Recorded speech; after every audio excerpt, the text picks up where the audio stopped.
मध्य प्रदेश की राजधानी भोपाल में विकास कार्यों की सौगात मुख्यमंत्री शिवराज सिंह चौहान ने दी है, लेकिन विकास कार्य लगातार जो है वो संचालित किए जा रहे हैं। तमाम सारे निर्माण कार्य जो है राजधानी भोपाल की सड़कों पर और राजधानी भोपाल के अलग अलग इलाकों में देखने को मिल रहे हैं, लेकिन इन निर्माण कार्यों के साथ साथ पर्यावरण को भी खासा नुकसान जो है वो हो रहा है, क्योंकि देखिए लगातार निर्माण कार्य हो रहे हैं। इससे जो उठने वाली धूल है उसके कण जो है लगातार हवा में बने हुए हैं और उन कणों के चलते कहीं ना कहीं आम लोगों भी इससे प्रभावित हो रहे हैं। कई जो राहगीर हैं उनको इससे पर्यावरण से कहीं ना कहीं परेशानी होने लगी है। आँखों की परेशानी, आँखों से संबंधित परेशानी, स्वास्थ्य से संबंधित परेशानी यहाँ पर लोगों में देखने को मिल रही है और लगातार कहीं ना कहीं ये इसकी वजह यही है कि जो नियम और जो कहीं ना कहीं कायदे इन तमाम सारे निर्माण कार्यों के लिए किए गए थे वो उनको फिलहाल तमाम सारी निर्माण कंपनियों ने दरकिनार किया है। और इन्हीं तमाम सारे मुद्दों को लेकर आज हम पर्यावरण विशेषज्ञों से बात करने जा रहे हैं। पर्यावरण विशेषज्ञ जो है वो क्या कहते हैं, किस तरीके से पर्यावरण को संरक्षित किया जा सकता है, लोगों को इन तमाम सारे निर्माण कार्यों के चलते हो रही परेशानी से किस तरीके से निजात मिल सकती है।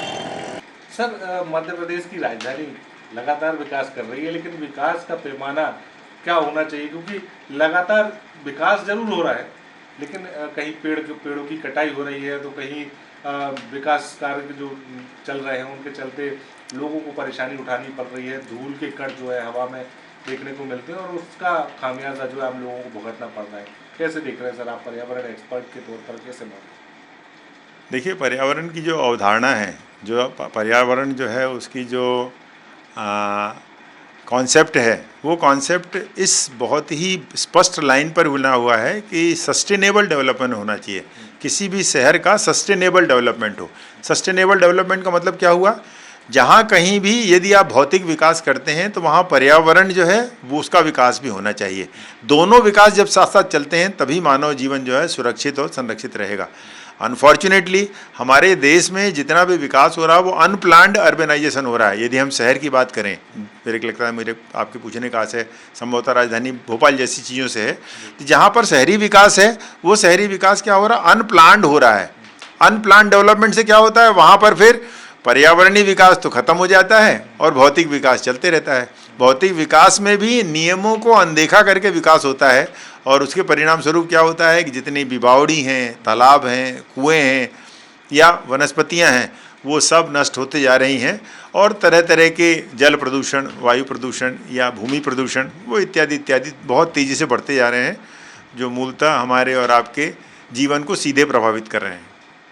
सर, जैसे देखने को मिलती है, सड़क बनाने का काम देख लें या फिर हम मेट्रो का प्रोजेक्ट देख लें या फिर ब्रिज निर्माण देख लें, इन तमाम सारे निर्माण कार्य तो सभी चल रहे हैं, लेकिन उसमें जो प्रिकॉशंस विभागों को लेने चाहिए थे वो प्रिकॉशंस नहीं ले पा रहे हैं। हाँ। क्या वजह माने सर, प्रिकॉशंस को दरकिनार कर दिया जा रहा है आपके हिसाब से, या जानबूझकर प्रिकॉशंस नहीं ले जा रहे? हाँ, देखिए, ऐसा तो हम नहीं मान सकते कि जो मॉनिटरिंग एजेंसी हैं, जो इस पर नियंत्रणकारी संस्थाएं हैं, उन संस्थाओं को इसकी जानकारी नहीं है। ऐसा तो बिल्कुल नहीं है। जिस भी ठेकेदार को या जिस भी एजेंसी को काम दिया जाता है उसमें तमाम वर्क ऑर्डर के अंदर पूरे नियम लिखे रहते हैं और इन नियमों के तहत काम करना पड़ता है। न केवल ऐसा, बल्कि जिसको काम दिया जाता है उसके ऊपर चेकिंग करने के लिए अलग से सुपरवाइजर लगे रहते हैं और उनके दस्तखत भी होते हैं कि जो जो नियम लिखे थे उन नियमों का पालन हुआ। टिक मार्क करने के बाद फिर वो फाइल सबमिट हुई तभी पैसा सेंक्शन होता है। इतने कठोर जो है वो नियम होने के बाद भी ऐसा क्यों हो रहा है कि नियमों की अवहेलना हो जाती है? सड़क बनी और एक ही पानी में बर्बाद टूट जाती है। पुल बना और वो पुल आधा बना हुआ है, पुल गिर पड़ता है। यदि तालाब बन रहा है तो तालाब का किनारा धंस गया, तालाब के अंदर पानी अपनी सीमाएं तोड़ के बाहर आ गया। इसका साफ मतलब है कि ये केवल और केवल भ्रष्टाचार है और उसमें केवल वो नहीं जो कॉन्ट्रैक्टर है या उस एजेंसी को नहीं जिसने इसका ठेका लिया है, बल्कि उसके ऊपर जो नियंत्रणकारी एजेंसी है, जिसके ऊपर जांच का जिम्मा है या जिसने ये सब काम दिया है, उनके जो अधिकारी हैं या अधिकारियों को जो पूरा समूह है इस पूरे भ्रष्टाचार में लिप्त हैं। वरना ऐसी कोई अनदेखी, अनहोनी या गैर सामाजिक कार्य होने की कोई गुंजाइश नहीं होती। सर, पर देखा जाता है कि बड़ी संख्या में पेड़ों की बलि चढ़ाई दी जाती है, लेकिन दूसरे पेड़ कह जरूर दिया जाता है कि पेड़ हमने ट्रांसप्लांट कर दिए हैं या ये कहे कि दूसरे लगा दिए हैं, लेकिन देखने को नहीं मिलती वैसी चीज़ें। हाँ, बहुत बढ़िया आप कह रहे हैं। हाँ, देखिए, 90 में 66% की फॉरेस्ट्री थी। भोपाल में 66% हरियाली थी। मध्य प्रदेश में, उत्तर भारत में इससे ज़्यादा हरियाली कहीं नहीं थी। आज जो है वो हरियाली 4% के आसपास बची है। एक सामान्य शहरी जीवन जीने के लिए 35% की हरियाली होना आवश्यक है, नीति आयोग कहता है। यदि नीति आयोग के इतने सख्त नियम है कि 35% हरियाली कम से कम हो, तब जाके हमें जितना मुकम्मल प्राणवायु की ज़रूरत है वो मिलेगी। कार्बन डाइऑक्साइड सहित जितने भी जहरीली गैसें हैं उनसे निजात पाने या उनसे भी स्वस्थ रहने के लिए इतने पेड़ों की आवश्यकता है, इतनी हरियाली की ज़रूरत है। यदि 3% और 4% हरियाली बचेगी तो आप समझ सकते हैं कि इस हरियाली के अभाव में हमारा स्वास्थ्य कितना बुरी तरह से प्रभावित हो रहा है। और इसीलिए यही कारण है कि लगातार बीमारियां बढ़ रही हैं। पिछले 10 वर्षों में 40% कैंसर बढ़ा है। यदि 40% कैंसर बढ़ा है तो इसका मतलब है कि वो किसकी कीमत पर बढ़ रहा है? वो निसंदेह ये जो हमारी मूलभूत आवश्यकताएं हैं, जल जंगल ज़मीन की जो आवश्यकताएं हैं, जो हवा की आवश्यकता है, इनके प्रदूषण के बढ़ने के कारण ही हमें ये सब सावधानी, ये सब जो बीमारियां हैं वो लगातार बढ़ती हुई मिल रही हैं। सर क्या माने सर, जो मानक तय की जा रही है और जो पॉल्यूशन कंट्रोल बोर्ड है वो भी इस पर ध्यान नहीं दे रहा है? हाँ, जो आपने बहुत बढ़िया एक क्वेश्चन है कि यदि पर्यावरण की बात करें तो सेंट्रल पॉल्यूशन कंट्रोल बोर्ड हर राज्य के अंदर जो है एक अलग से इकाई है जो मॉनिटरिंग करती है राज्य स्थित जो कार्य है उनको देखने के लिए और कुछ केंद्रीय कार्यों को अमली जामा पहनाने के लिए। लेकिन हर राज्य में एक संविधानेतर जो है एक संस्था बनाई गई है, स्टेट पॉल्यूशन कंट्रोल बोर्ड। जैसे यहाँ पर मध्य प्रदेश के केस में है Madhya Pradesh pollution control board, इनके पास अमला भी है, 500-700 लोग इनके अंदर कार्य करते होंगे, सिर्फ इस बात के लिए कि देखो कहीं पर वायु का प्रदूषण ना हो रहा हो, कहीं पर जल का प्रदूषण ना हो रहा हो, कहीं पर जंगल जमीन इत्यादि नहीं कट रहे हो, कहीं पर जो वायु के अंदर जो निर्माण कार्य हो रहे हैं निर्माण कार्यों में अवहेलना नहीं हो रही है, कहीं पर प्लास्टिक जन्य पदार्थ जो है वो फैले हुए नहीं हो। लेकिन ये सब पूरी एजेंसी जहाँ की तहाँ खड़ी हुई है और लगातार दिन प्रतिदिन लगातार हर तरह का प्रदूषण बढ़ रहा है। ऐसा कोई प्रदूषण नहीं है जिसको आप पाएंगे कि सब इसके अंदर कमी हो गई। जल प्रदूषण की स्थिति भोपाल के अंदर देखिए, कहने को सिटी ऑफ लेक है, 20 से अधिक यहाँ पर लेक्स हैं, लेकिन 19 लेक का तो यह हालत है कि उसके पानी को आप छिड़क दें तो पानी आदमी को स्किन डिसीज हो जाएगी। उसके अंदर तो आप किसी को नहीं बोल सकते उसका पानी को हाथ में ले लो।